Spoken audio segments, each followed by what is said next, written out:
Kimberley, what has been the most helpful thing for you in managing your OCD, whether it's tools, therapies, or different approaches?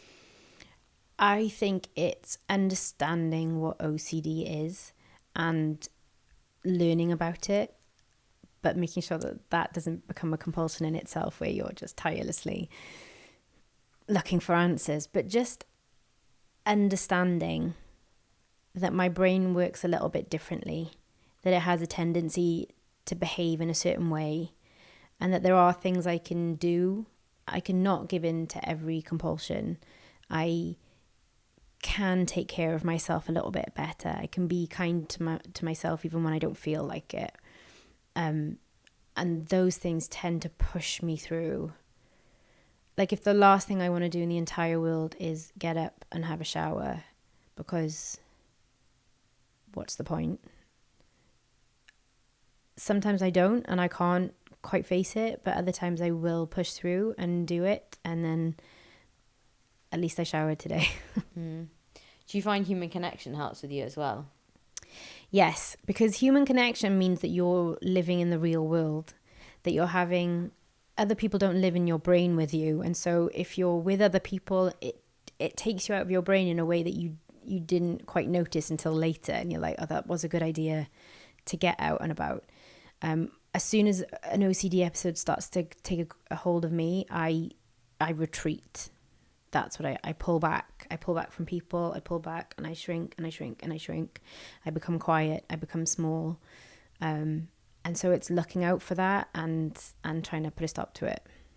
I know it's an interesting one actually, and I think it's because we have no sense of self-worth. And as we were speaking about on our main episode, it's this sense of deservingness and not feeling like you deserve the love and the support of others, and feeling like you deserve to be on the rubbish heap. And that's just so far from reality in the case. And people are remarkably thoughtful and want to help when you open up, Yes. but it makes you quite secretive, because I think when you're in the grips of the OCD, it convinces you you've got to do these compulsions come life or death. You know, it's Yeah. that's a fight or flight that we're talking about, or freeze.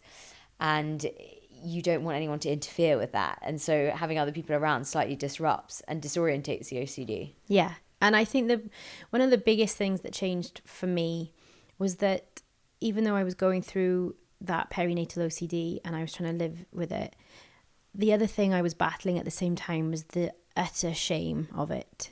The shame that I'd become unwell in the first place. The shame that I had whatever this was that turned out to be OCD.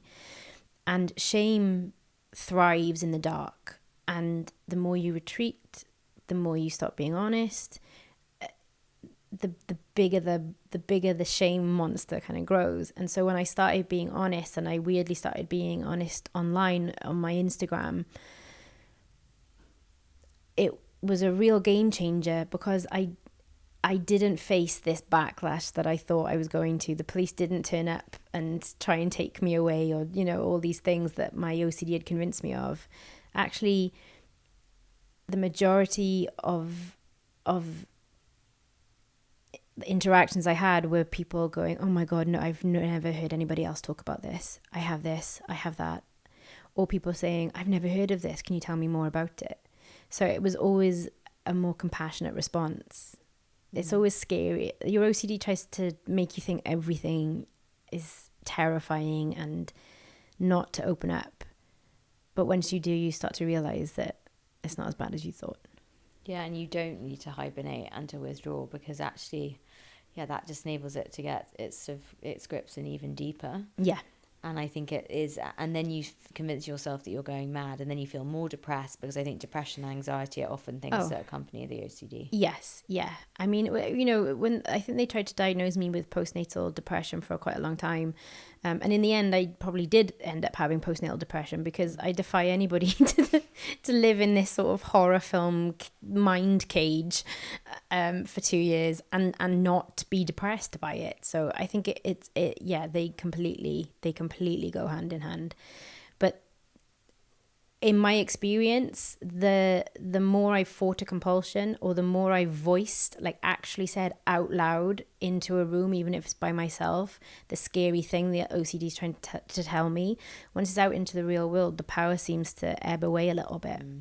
Yeah, and I think that's why it's so good to open up to people about what's actually going on. And I've been so lucky, and even in this room, people who understand my OCD now inside out. And for me, that's been a game changer, because it actually then helps. It's not even seeking reassurance from them, but it actually is just being open and honest. Okay, this has triggered me. And then all it takes for them is to just be like, okay, it's happened. And you're just going to carry on as normal, because it doesn't mean anything. And I think when we're in our heads, we attach so much meaning to it, and then it really can become reality in our minds. Well, I tend to, and I'm sure it seems that you do, internalize. So I take it in on I'll take in a tiny little segment of a conversation that I had with someone and play it over and over and over in my mind until I can solve it or change it or whatever. And I internalize it, and I take that burden entirely on myself and in myself, and it grows and grows and grows.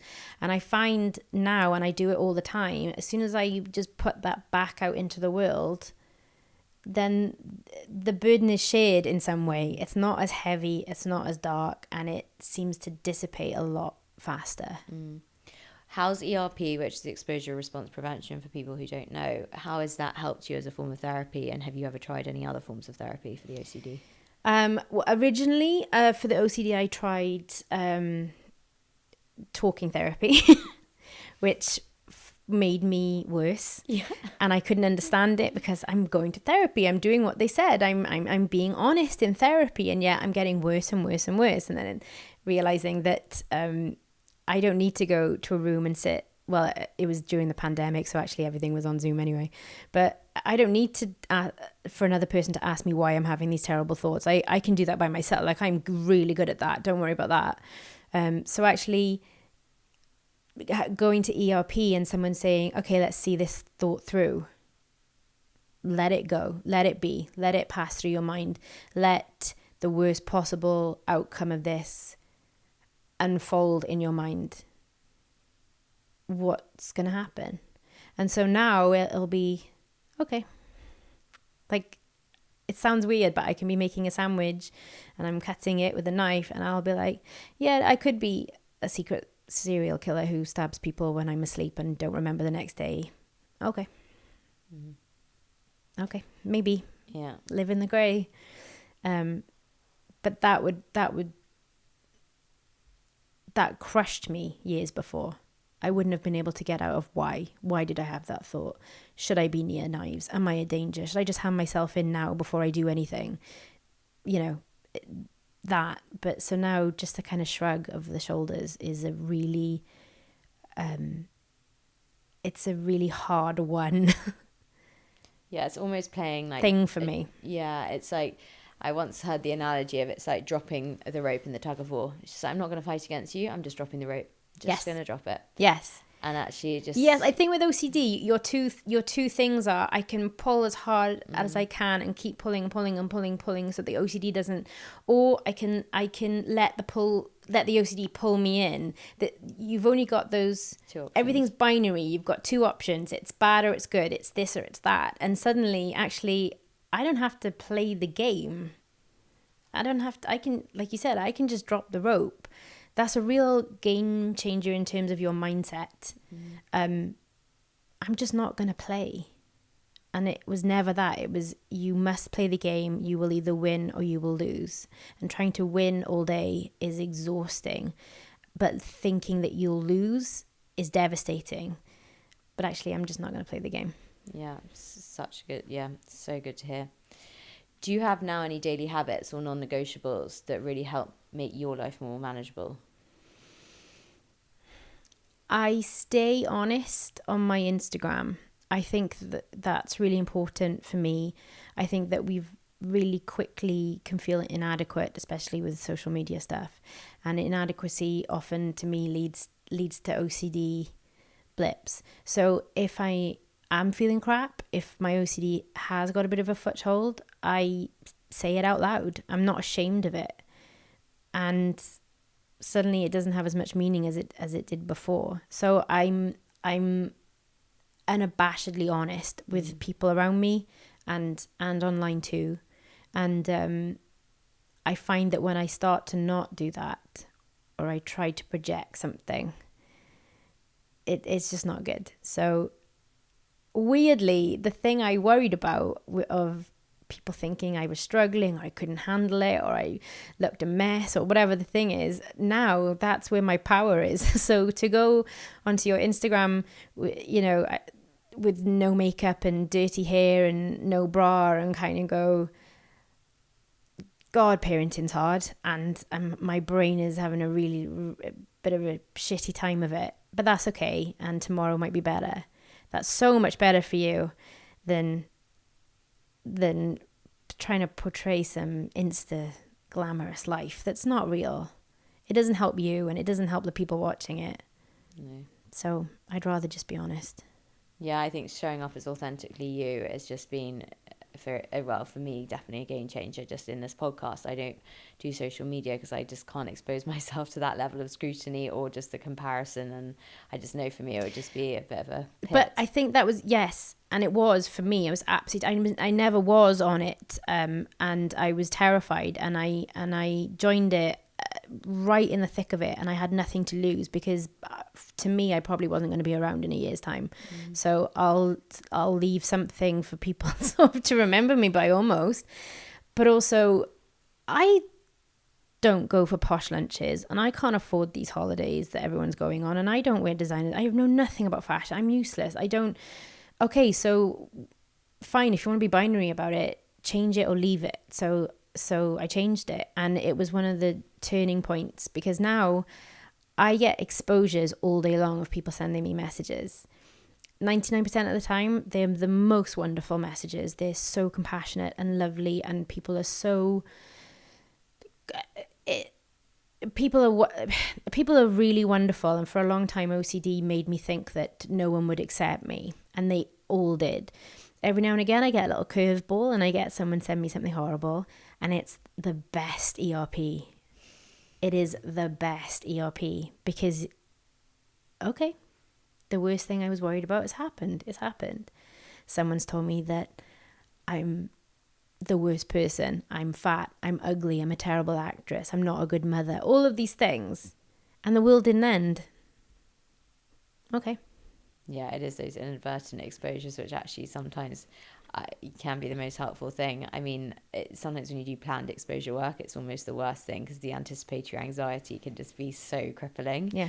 And it's almost like your nervous system is at such a sort of highly dysregulated state by the time you've come around to doing the exposure, whereas suddenly you get these curveballs.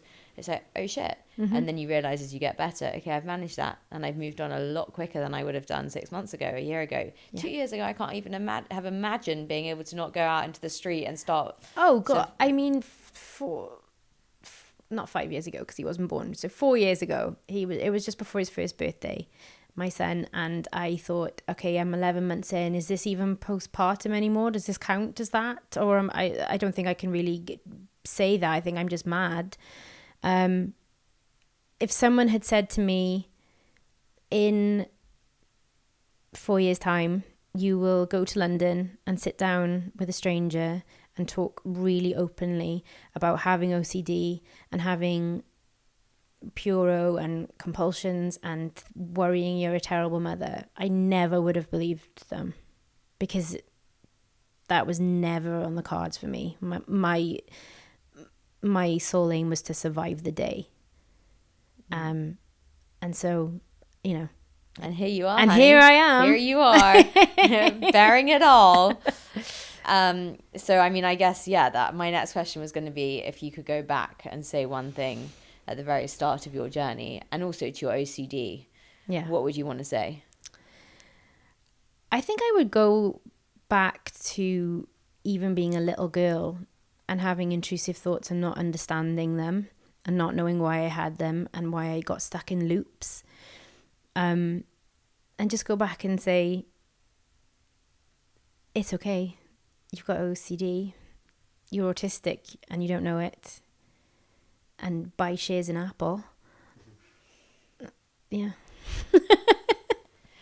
What do you do now when you do get a serious spike or a setback? What are the tools that you can employ? And those, when you're in those crisis moments, like I sometimes get in, where you get those unexpected curveballs, you suddenly get triggered and you're like, oh my God, I'm freezing. I'm having that visceral reaction. What do you then say to yourself? It's bizarre how even if you're really far into your recovery, how quickly those tools become unavailable to you just when you really, really need them. Like, I could do that last week. I could be kind. I could let that go. I could not ruminate. Why are those things not available to me now when I really, really need them? And that's the trap. They are available to you. Your OCD is making you believe that they're not. They are. They are there. You're just, because you said you kind of get paralyzed almost. I'm stuck. I'm really stuck. I'm stuck physically, mentally, emotionally. It's believing and knowing that you can move, that those tools are there for you, that you don't have to ruminate, you don't have to do your compulsion. But it's so hard, and I get stuck in it now. I get stuck in it all the time because it's constantly changed. I think the thing with OCD that people don't realize is that you think that you'll overcome. Okay, I'll overcome my perinatal OCD. I've still got OCD. It'll pick up on things that are so bizarre and random and out of nowhere, and I didn't even know I cared about that, and and it's constantly evolving, and that's the scary thing with OCD. But if you can apply it to one subset, you can apply it to all, and contents don't matter. Yeah, again, it's like 0 equals 0. Like there is no difference. It's just all the same. It's all OCD. And I think once you employ that method of starting to relabel it as OCD, it's like, oh, well, there's, there is obviously a hierarchy in our minds. I don't know if you find this, like certain triggers and exposures that I've avoided are definitely higher up on that hierarchy, and I feel less able to confront it at certain times. And a therapist described it to me as you have loads of objects on a surface, and some of those objects are much bigger and some of them are smaller, and you've got to keep clearing out the smaller ones, because the more you clear them out, then actually you get to the stage where the bigger ones no longer become so big because you've done so much clearance of the smaller ones. But it's very easy with OCD to let those smaller ones just creep in, and then you suddenly find yourself avoiding like 100 things because they trigger the OCD. And that's when you're in. I've got OCD, and it affects 1,000 different things in my life, in my everyday world. Obviously there are big ones, like you said. So, the safety of my son being the absolutely top primary one. So a pitfall I can fall into is if I just concentrate on that. But it's all the other little ones that are creeping in, all the little counting in my head whilst I'm doing the laundry, or ruminating about an email I sent. Did I send something? Oh God, did I accidentally send something very abusive or racist? Or did I? I don't think I did. I don't want to. I haven't thought that. But did I? Checking. Have I upset someone? Checking. All of those things. So yeah, it's nothing's too small. Pay attention to the little things, I think. Yeah, I think that's really good advice. And what support does help the most from other people? Because as we've, again, spoken about in our main conversation, it's so easy for people to just totally negate it. Well, of course it doesn't mean anything. We know with OCD, we're not psychotic. We know what we're doing is semi-irrational, but for us, it feels completely real and like we have to do it. Yes. It's this sort of weird dichotomy, isn't it? Well, it's a small price to pay. I mean, I know that's not likely, but there's a small chance it is likely. And so if I fold something this way, or if I put something facing that way, or if I count to this, my big thing with my son was that I had to get to him within 10 seconds if he cried. And I would run and count in my head. And if I got to him within 10 seconds, everything would be fine. I mean, I never found out what happened if I got to 11, because the stakes were too high for me. But if I'd have just let myself get to him within 11, 12 seconds, I would have realized that actually the world doesn't fall apart, that he's fine. But your OCD seems so simple because it's only asking you for a little thing in return for a really big, important thing. So if you do this tiny thing and count in your head, your son will stay alive. The trouble is that tiny thing then becomes a sort of like, I mean, a lifetime of rituals, rumination, covert and overt compulsion. So it's that reassurance in the moment, but before you know it becomes a confirmation bias of, well, the only reason he survived this long is because I did all of those things. So I'll keep doing those. And so it's breaking the cycle, and it's the most terrifying thing I think I have ever or will ever do. Is take the leap to break unhealthy cycles that I thought would keep people I love alive. Yeah, but it is immensely liberating when you start to do it. That's the other irony, isn't it? It really is. It's like you so seek that relief, and they're just, I've done the compulsion, I can relax now. No, I've got another one, and another one. And it won't stop. It's unrelenting OCD. And I think once you start to see it as something that's actually a bully, it's not your friend. Mm-hmm. And that's, again, something I remind myself of time and time again. This thing is not looking after you. This thing has given me, 10 broken legs, hypothermia twice. It's destroyed relationships. It's taken away so much from me. And yet I still listen to it. I know. If a friend had treated me like that, I'd be like, sorry, mate, see you later. Yeah. But the fact is, it's my OCD. And for some reason, I still think it keeps me safe. It's like the most toxic boyfriend. Yeah, it really you will ever have.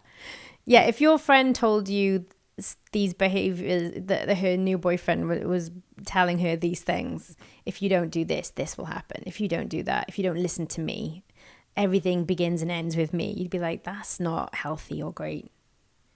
That doesn't sound right to me. I think you need to do the same thing with OCD. You absolutely do. Kimberley, thank you so much. Really quickly, sorry, circle back to how can people help? Yeah. Just okay, yeah. Oh, yeah, sure. Sorry.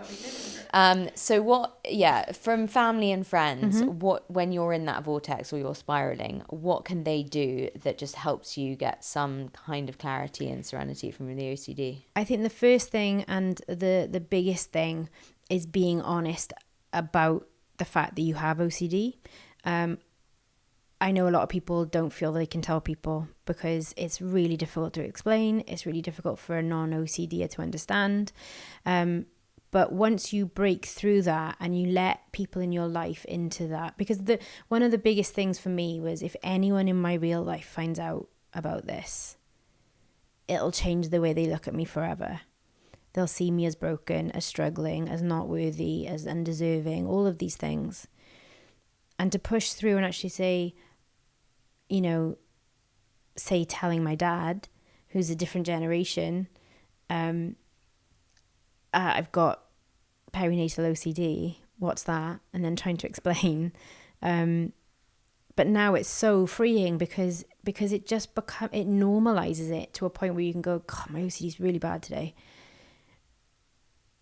That's amazing. That's like, I was supposed to keep that a secret. I was supposed to be ashamed about that. And now I'm just saying it flippantly in passing. And people in my life understand what it means. And then I can get on with my day. That's incredible. So I think telling people that you have OCD, trying to explain what it is, and telling people, figuring out your pitfalls, not trying to do compulsions by proxy, not trying to get other people to do your compulsions for you. So for me and my husband, him not reassuring me when I repeatedly ask over and over, do you think that email I sent meant anything? Do you think that I did something wrong? Do you think that they're mad at me? Do you think I should go and sort it out? Do you think I should and him going, no, yes, just cut me off like an addict. Yeah, no, I'm not giving you any reassurance. And suddenly it's okay, and the anxiety finally subsides. Kimberley, thank you so much. It's been just the best, most nourishing, interesting conversation that I could have wished for. So yeah, I really thank you for battling through your OCD, because I know how hard that is, and it means even more to me as a result. And I couldn't be more grateful for you coming here today. So thank you. Thank you so much.